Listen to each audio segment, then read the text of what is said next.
हमारे आते ही आदरणीय पूर्व विधायक जी भी 5 की बात करने लगे। हमको लगा कि 3-5 की बात कर रहे हैं। माँ वाणी को प्रणाम करता हूँ। स्वागत। का स्वागत, आपने मुझे उठाया है, भगवान आपको भी उठा ले।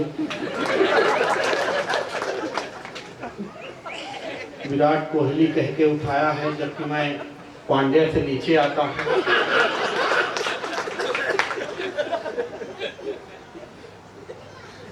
विद्या दीदी को सादर नमन करता हूँ। उनकी याद में एक कार्यक्रम है। दीपक भैया, विकास भैया के आदेश पर ब्रजेश दादा ने भी मुझे दूर से बुला लिया है। 7-8 किलोमीटर दूर से आए हैं। बहुत अच्छा। अच्छा का साइकिल से आए हैं।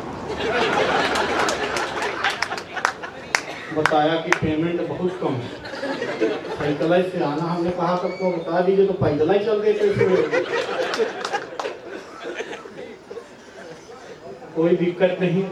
आदरणीय व्याघ्र दादा बैठे हैं। पता नहीं किस जमाने की टोपी लगाए, 45 में लगाए। उधर वो टोपी लगाई थी, उधर रामपाल दादा लगाए। ये लगता है 300 बरस पुरानी लगाए हैं। ढिल्लन दादा तो अपने तिलके वाली कोट पहन के आए हैं। प्रणाम करता हूँ। जितेंद्र भैया तो बिल्कुल सफेद है पहने, मैं भी पहनने वाला था, पर मैं जान गया कि आप पहन के आएंगे।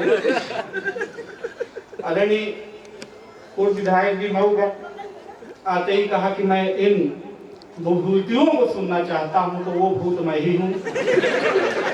मुझे ही सुनने के लिए बैठे थे। इसके बाद जा सकते हैं। जा सकते, कोई दिक्कत नहीं। दादा को अब तक में हंसी आई कोरोना काल के बाद। जला लिए, अब तक में दिखे हम। ये लाइट तो मेरे लिए अलग से लगवाई गई है, ये अब जला लिया है।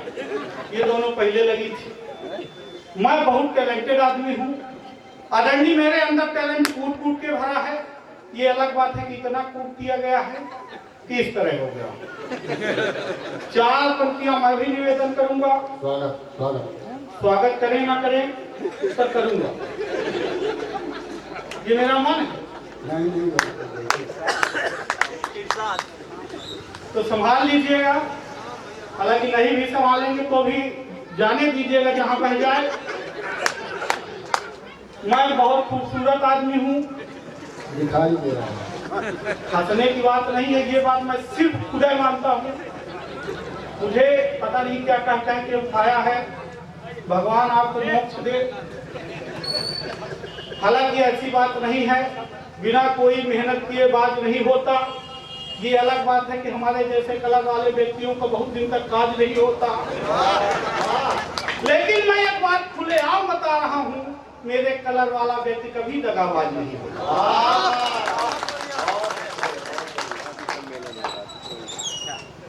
अच्छी बात नहीं है। मुझे देखने के लिए एक लड़की आई थी, फिर मुझे मेरे कलर के कारण ही रिजेक्ट करके गई थी।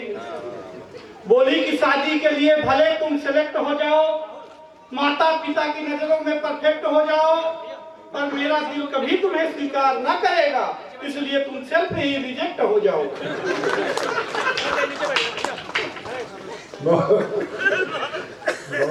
एक बार दोबारा प्रयास किया गया मेरे पिताजी द्वारा। 2-4 लोगों को जबरदस्ती पकड़ करके लाया गया मुझे देखने के लिए 4-6 लोग आए, देख करके जाने लगे, कुछ बोले नहीं। तो पिताजी दौड़कर आगे गए, बोले आप बिना कुछ बोले जा रहे हैं।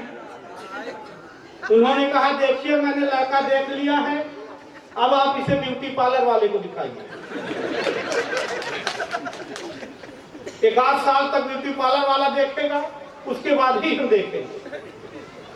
मेरे पिताजी ने कहा देखिए शादी ब्याह लड़का और लड़की के संबंध है, लड़की को दिखाइए। भाई साहब लड़की मुझे देखने के लिए आई, 1 घंटे तक लड़की मुझको देखती रही। क्या बात। हम लड़की को देखते रहे, न लड़की हमसे कुछ कह रही थी, न हम लड़की से कुछ कह रहे थे। 1 घंटे बाद लड़की हिम्मत करके बोली कि भाई साहब, लड़की हिम्मत करके बोली कि भाई साहब। हमने कहा जी बहन। भाई साहब लड़का आप ही हैं? हमने कहा हम ही हैं। उसने कहा अगर मान लीजिए हम आपसे शादी कर लेंगे तो आप मुझे क्या मानेंगे? हमने कहा जिंदगी। उसने कहा लानत है ऐसी जिंदगी पर जो आपसे शादी करने। आजकल तो मेरे साथ ऐसी ऐसी घटनाएं घट जाती हैं आदरणीय विधायक जी कि पता ही नहीं चलता। कुछ होता है, कुछ निकल जाता है। पटरी सी थी मेरी जिंदगी। प्रेम भी मैं बहुत दिन पहले से करता था, हालांकि इतना पुराना नहीं पर करता था। सफल हो न हो ये अलग बात। पटरी सी थी मेरी जिंदगी, वो रेल कर गई। देखते ही देखते क्या फेल कर गई। और मैंने उसे लव यू वाला मेल क्या किया, वो ब्लैक देख करके ब्लैक मेल कर गई। अंगूठा समझ के रखा था, साइन निकल गई। पेप्सी लेके बैठा तो वाइन निकल गई। और जिस फोटो को देख करके मैं झूम रहा था, सामने मिली तो वो डाइन निकल गई। बहुत बढ़िया, बहुत अच्छा, मेरे साथ घटनाएं घट रही है, कह रहे बहुत अच्छा। इनको मालूम नहीं है कि मेरा प्रेम किस उच्च कोट का था। अगर बता दूंगा, आदरणीय आप आए थे यहाँ, कुछ शब्द बोले हैं, मुझे पता नहीं। मैं तो अतुल से बता रहा था कि दादा अंग्रेजी में बोल रहे हैं तो कुछ सही बोल रहे होंगे, मुझे क्या पता। जो भी आपको भी सादर प्रणाम करता हूँ। पंडित जी बिल्कुल डंडा लेकर सबका सम्मान कर रहे थे और मेरी सांसें बढ़ रही थी। मुझे ऐसे ही एक कार्यक्रम में दादा ने बुलाया था सतना, और ऐसे ही सामने डंडा लेकर बैठा दिया था। विकास भैया आप ही जाने कहे के लिए बैठा है दादा को डंडा लेकर के, मेरी धड़कन बढ़ रही है। मैं वहां उन बब्बा जी से ऐसे ही पूछा, बब्बा जी आप डंडा लेकर कभी इधर जाते हैं फिर इधर जाते हैं, हमको मारेंगे का?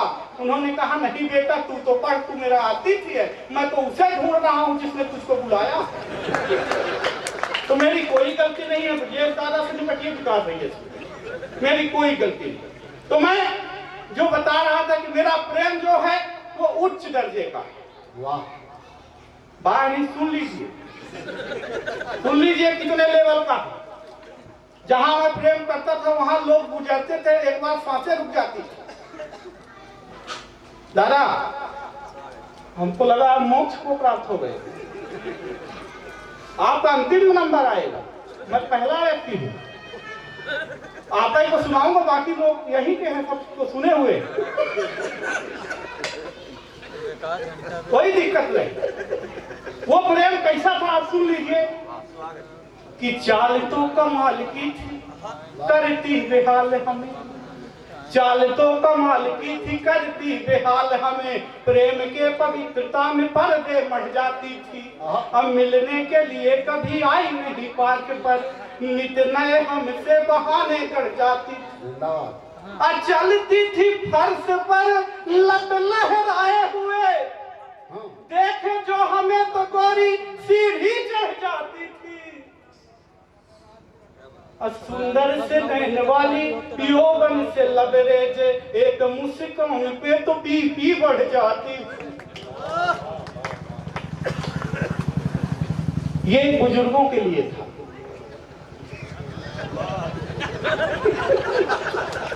बुजुर्गों की कल समझ में आई, नहीं आई आगे होगी, क्योंकि मैं जवान हूँ पर ये भूतपूर्व जवान। हाँ, ऐसी कोई दिक्कत नहीं। ये अच्छा, रायपुर के तो और कमाल कमाल के लोग, यहाँ के तो बच्चे टैलेंटेड पैदा हो रहे हैं। हाँ, बच्चे पैदा कहाँ हो रहे हैं, डायरेक्ट बाप पैदा हो रहे हैं।